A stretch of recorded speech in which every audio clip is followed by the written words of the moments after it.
Hi hello வணக்கம் மக்களே. இன்னைக்கு நம்ம ரிவ்யூ ஆன் சேனலில் மிஸ் யூ படத்தோட ரிவ்யூ தான் பார்க்க போகிறோம். படத்தோட ரிவ்யூ பார்க்க முன்னாடி படத்தோட ஒன்லைன் ஸ்டோரி மட்டும் லைட்டாக டீஸ் பண்ணிடுறேன். ஸோ இந்த படத்தில் வந்துட்டு ஹீரோவாக வந்து சித்தார்த் நடிச்சிருக்காரு. படத்தோட ஓப்பனிங் ஷாட்டில் சித்தார்த் வந்துட்டு ஒரு ரெஸ்டாரண்ட்டில் போயிட்டு ஒரு காஃபி குடிச்சிட்டு வராரு. காஃபி குடிச்சு முடிச்சுட்டு அவர் வந்து காரில் ஏறி அவரோட வீட்டுக்கு வந்து போகலான்னு வந்து கிளம்பிட்டு இருக்காரு. அப்போ வந்துட்டு எதர்ச்சியாக வந்துட்டு அவருக்கு ஆக்சிடெண்ட்டில் மண்டையில் அடிபட்டுருது. அந்த மண்டையில் அடிபட்டதுனால பாஸ்ட் 2 இயர்ஸில் என்னெல்லாம் நடக்குதோ அதை வந்து மறந்துடுறாரு.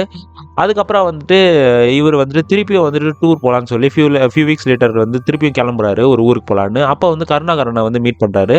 அவரோட ஃப்ரெண்டு பிடிச்சி அவர் வந்து பெங்களூருக்கு போகிறாரு. சித்தார்த்தும் கருணாகரனும் பெங்களூர் போகிறாங்க. அங்கே வந்துட்டு சித்தார்த் வந்துட்டு ஒரு பொண்ணை வந்து பார்க்குறாரு. பொண்ணை பார்த்தோன்னே பிடிச்சிருது. அதுக்கப்புறம் லவ் பண்ணுறாரு. ஸோ அதுக்கப்புறம் என்ன நடந்தது, இந்த ஆக்சிடென்ட்னால இந்த கதைக்கு என்ன பிரச்சனை, அந்த பொண்ணுக்கும் இவருக்கும் என்ன சம்மந்தம், லவ் பண்ணதுக்கப்புறம் என்னென்ன பிரச்சனைகள்லாம் சித்தார்த் ஃபேஸ் பண்ணுறது அந்த படத்தோட மீதி கதை அப்படின்னு சொல்லலாம். ஸோ இந்த படத்தை வந்து நான் சுருக்கி தான் சொல்லியிருக்கேன். இந்த படத்தில் வந்து நிறைய கதைகள் இருக்குது. இதை வந்து நீங்கள் மீதி படம் பார்த்தீங்கன்னா உங்களுக்கு வந்து கண்டிப்பாகவே புரியும். இந்த படத்தில் வந்து போத் பாசிட்டிவ் நெகட்டிவ் ரெண்டுமே இருக்குது. நான் ஃபர்ஸ்ட் ஆஃப் ஆல் பாசிட்டிவ்லேருந்து ஆரம்பிச்சிடறேன். இந்த படத்தில் வந்துட்டு சித்தார்த்தோட ஆக்டிங் ஒரு யூனிக்கான ஆக்டிங் கொடுத்துருக்காரு.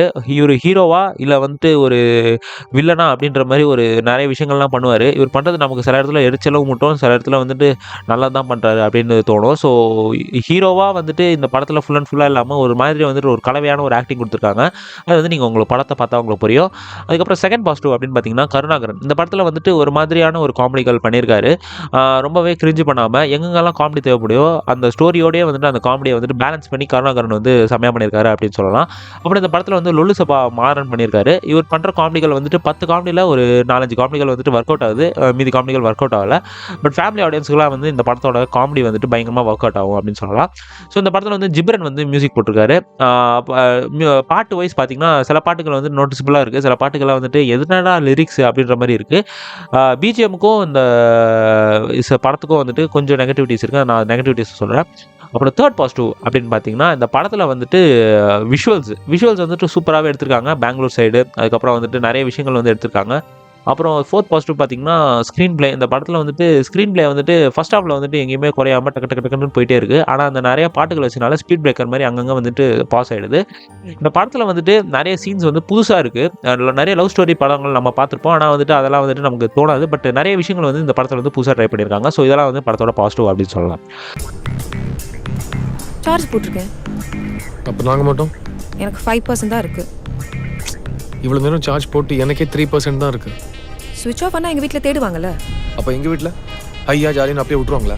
ஸோ இந்த படத்தில் என்ன தான் நெகட்டிவ் அப்படின்னு கேட்டிங்கன்னா ஸ்க்ரீன் பிளே சொன்னால அந்த ஸ்க்ரீன் பிளே வந்துட்டு நிறைய இடத்துல வந்துட்டு லேக் ஆகிருக்கு. செகண்ட் ஹாஃபில் புது சீன்ஸ் எல்லாம் வந்து ஃபர்ஸ்ட் ஹாஃபில் போட்டிருக்காங்க. செகண்ட் ஹாஃப்லேயும் கொஞ்சம் வந்து ட்ரை பண்ணியிருக்காங்க. ஆனால் வந்துட்டு இவங்களே வந்துட்டு அந்த கதையை வந்து பில்ட் பண்ணியிருக்காங்க அப்படின்னு சொல்லலாம். அவங்க சௌரியத்துக்கு வந்துட்டு படத்தை வந்துட்டு இங்கேயும் அங்கேயும் வந்து வச்சிருக்காங்க. நிறைய ட்விஸ்ட் அண்ட் டர்ன்ஸ் வரணும் அப்படின்றதுக்காக நிறைய பில்ட் பண்ணியிருக்காங்க. அது வந்து நேச்சுரலாக வந்து அந்த கதையில் வந்து உட்காரல அப்படின்னு நான் சொல்லுவேன். ஸோ இந்த படத்தோட ஹீரோயின் வந்துட்டு ஆஷிகா ரங்கநாதன் அப்படின்னு நினைக்கிறேன். இவங்க வந்துட்டு மகேஷ் பாபு மாதிரி ஆக்டிங் பண்ணிட்டு இருக்காங்க. ஏன்னா எமோஷனலாகவும் சரி ஒரு சிரிப்பான விஷயமான சரி ஒரே மாதிரி தான் இருக்காங்க. ஒரு மாதிரி செட்டில்டான ஒரு ஆக்டிங்கில் இருக்காங்க. கொஞ்சம் வந்துட்டு வைப்ரண்ட்டாக வந்து நிறைய இடத்துல ஆக்ட் பண்ணியிருந்தாங்கன்னா இன்னுமே இந்த படம் வந்துட்டு எங்கேஜிங்காக சூப்பராக இருந்திருக்கும். ஸோ ஹீரோயின் வந்துட்டு இன்னுமே நல்லா புஷ் பண்ணி ஆக்டிங் பண்ணியிருக்கலாம் அப்படின்னு நான் சொல்லுவேன். அப்புறம் இந்த படத்தில் வந்துட்டு காமெடி வாய்ஸ் வந்துட்டு எல்லாமே ஒர்க் அவுட் ஆகுது. ஆனால் நிறைய இடத்துல வந்துட்டு அந்த காமெடி போடுறதுனால எமோஷனல் சீன்ஸ் வந்து நமக்கு வந்துட்டு அட்ராக்ட் ஆக மாட்டேங்குது. அதாவது வந்து நமக்கு வந்து கனெக்ட் ஆக மாட்டேங்குது அப்படின்னு சொல்லலாம். ஏன்னா வந்துட்டு இந்த சீரியஸான இடத்துலையும் வந்து காமெடி விஷயம் போட்டுறாங்க. ஸோ இந்த படத்தை வந்து காமெடியாக பார்க்கணுமா இல்லை எமோஷனலாக பார்க்கணுமான்ற மாதிரி நிறைய வந்து நமக்கு டிஃப்ரெண்ட்டாக அட்டாக் பண்ணும்போது நமக்கு வந்துட்டு என்ன தான் ரியாக்ட் பண்ணணும் அப்படின்ற மாதிரி போயிடுது. ஸோ டக்குன்னு சீன் கூட மாறிடுது அப்படின்னு சொல்லலாம். ஸோ இந்த படம் வந்துட்டு ஒரு ஆவரேஜான படம், ஒரு வித்தியாசமான படம் அப்படின்னு சொல்ல முடியாது. ஒரு ஆவரேஜான படம், எல்லாருக்கும் வந்து நோட்டிசபிளான படம் அப்படின்னு சொல்லலாம்.